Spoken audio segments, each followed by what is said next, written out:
ನಾವಿಬ್ಬರು ಕೂಡ ಒಂದೇ ಸಿನಿಮಾದಲ್ಲಿ ಫಸ್ಟ್ ಸಿನಿಮಾದಲ್ಲಿ ಜೊತೆಲಿ ಆ್ಯಕ್ಟ್ ಮಾಡಿರೋದು ನನಗೆ ತುಂಬಾ ಖುಷಿ ಆಗ್ತಾ ಇದೆ. ಎಲ್ರಿಗೂ ನಮಸ್ಕಾರ.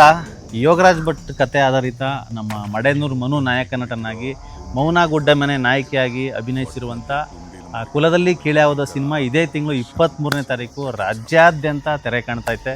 ನಾವು ಕೂಡ ಒಂದು ಸಣ್ಣ ಪಾತ್ರಗಳನ್ನ ಮಾಡಿದ್ದೀವಿ ಇಬ್ಬರು. ನಮ್ಮ ಮೊದಲನೇ ಸಿನಿಮಾ. ದಯವಿಟ್ಟು ಎಲ್ಲರೂ ಥಿಯೇಟರ್ಗೆ ಹೋಗಿ ಸಿನಿಮಾನ ನೋಡಿ ಸಿನಿಮಾನ ಬೆಂಬಲಿಸಿ ಅಂತ ಈ ಮುಖಾಂತರ ಕೇಳ್ಕೊಂಡು. ನೀನು ಕರೆದ್ರೆ ಕೋಳಿ ಬರ್ಬೋದು, ಹುಲಿ ಬರಲ್ಲ. ಹಾಗೆಯೇ ಟ್ರೈಲರ್ ಎಲ್ಲ ನೋಡಿರ್ತೀರ. ಕುಲದಲ್ಲಿ ಕೀಳ್ಯಾವುದು 3 ಮಿಲಿಯನ್ ಹೋಗಿದೆ. ತುಂಬಾ ಚೆನ್ನಾಗಿ ಮೂಡ್ ಬಂದಿದೆ. 23ನೇ ತಾರೀಕು ಸಿನಿಮಾನ ಥಿಯೇಟ್ರಲ್ಲೇ ಹೋಗಿ ನೋಡಿ ಕನ್ನಡ ಸಿನಿಮಾನ ಉಳಿಸಿ ಬೆಳೆಸಿ. Thank you. ಜೊತೆಲಿದ್ದವ್ರನ್ನೆಲ್ಲ ಕರ್ಕೊಂಡೋಗಿ ಕಣ್ಮರೆ ಮಾಡಕ್ಕೆ ಅವನೇ. ಕೊನೆ ಪಕ್ಷ ನಮ್ಮವ್ರು ಬದುಕವ್ರ ಸತ್ತವ್ರ ಒಂದು ಗೊತ್ತಾಗ್ತಿಲ್ಲ. ಸತ್ತಿರೋನು ಯಾರು ಅಂತಂದ್ರಿ? ಬದುಕಿದಾನ, ಅವನ್ನ ಯಾರು ನೋಡೇ ಇಲ್ವಾ? ಕೊಂದವ್ನ ಜೈಲಿಗೆ ಹಾಕಿ ಇವ್ರ ಮಗ ಎಂಟೆ ಕೊತ್ತನ್ನ ಕರ್ಕೊಂಡು ಹೋಗಿ ಸತ್ತೋದ ಅಂತ ಡೆಡ್ ಬಾಡಿ ಕಳಿಸಿ ಕೈ ತೊಳ್ಕೊಂಡ್ಬಿಟ್ರಲ್ಲ, ಅವ್ರೆಲ್ಲಿದ್ದಾರೆ? ಸುಡುಗಾಡ್ನಲ್ಲಿ ಹೆಣ ಸುಡಕ್ಕೆ ಸುಮಾರು ಜನ ಸಿಗ್ತಾರೆ. ಸುಡುಗಾಡ್ನೆ ಸುಡೋ ಸಮಯ ಬಂದಾಗ ಕರ್ಸನ ಬಿಡು.